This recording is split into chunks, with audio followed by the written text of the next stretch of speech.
السلام عليكم ورحمة الله وبركاته. اهلا وسهلا بكم في حلقة جديدة من مطبخ اميرة. عاملين ايه؟ يا رب تكونوا كلكم بخير.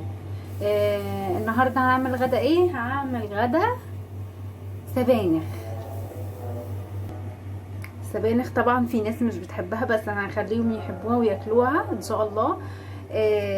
حلوة قوي طبعا، عارفين فوائدها، هتكلم عليها في اخر الفيديو الفوائد بتاعتها.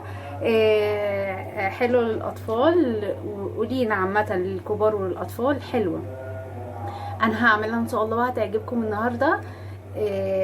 يلا نقوله بسم الله الرحمن الرحيم ونقوله المقادير. انا معايا هنا نص كيلو من السبانخ مقطعها وغسلاها زي ما انتم شايفين كده، ما شاء الله عليها اهي. ومعايا يعني كيلو الا ربع من عصير الطماطم. معايا كزبره انا فرماها اهي، ومعلقه توم مهروس. والبهارات معايا كزبره ناشفه، توم نص معلقه، بصل برضو نص معلقه شاي، ونص معلقه ملح، واحده مرقه، ونص معلقه فلفل اسود، ومعايا بصلتين مفرومين. يلا على النار ونشوف هنعمله ايه.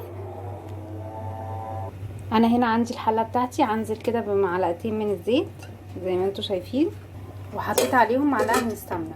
تمام كده. اول حاجه هنزل بالبصل بتاعي،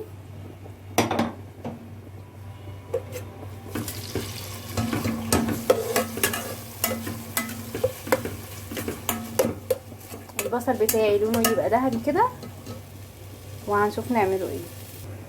حبايبي انا هنا البصله اتحمرت معايا اللون الذهبي دوت الحلو، نزلت عليها اهوت بالصلصه بتاعتي بعصير الطماطم والبهارات اهي كلها اهي. تمام. وهسيبها كده تغلي شويه، وهقوم بقى نازله بالسبانخ بتاعتي. خلاص انا هنا اهوت التسبيكه خلاص خلصت معايا، هنزل بالسبانخ كده.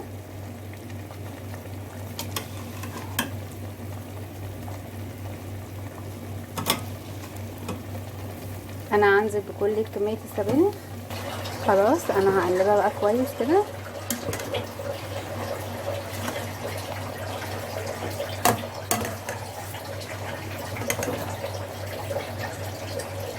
انا هنا قلبتها اهي تقليبه حلوه، وهغطيها واوطي عليها. نعملوا التقليه. انا حطيت هنا معلقه من الزيت على معلقه سمنه حلوه كده، ونزلت بالكزبره اللي انا فرماها ومعلقه الثوم. ماشي. التقليه برضو انا عايزاها توصل لمرحله اللون اللي هو الذهبي برضو الحلو ده. ماشي. انا هوريها لكم برضو. خلاص اهي التقليه خلصت زي ما انتم شايفينها اهي، هو ده الدرجه اللي انا عايزاها. هاخدها بقى وانزل بيها على السبانخ كده، اقلبها بقى تقليبه حلوه. خلاص كده انا قلبتها اهوت. هحط عليها شويه رز ناشفين كده. خلاص. وهغطيها واسيبها بقى شويه كده مع بعض. حبايبي ادي السبانخ اهي خلصت معايا، شايفين حلوه ازاي؟ ريحتها وطعمها حلو جدا جدا. انا مقدماها مع رز وسلطه ومخلل وبطاطس سلقاها ومقطعاها اهي زي ما انتم شايفين، حلوه قوي. الاكل يفتح النفس. ده غدانا النهارده. فوائدها طبعا بتدينا اكسده في جسمنا، عشان يعني امراض السرطان وكده، فبتمنع طبعا كل دوت من جسمنا. حلوه للعظام وللمفاصل، وحلوه لحاجات كتير قوي قوي في جسمنا، للكبار وللصغيرين. فيا ريت ان شاء الله كل اللي يشوف الفيديو عجبكم الفيديو لايك واشتراك حلو زيكم، واي حاجه سيبولي في كومنت. والسلام عليكم ورحمه الله وبركاته.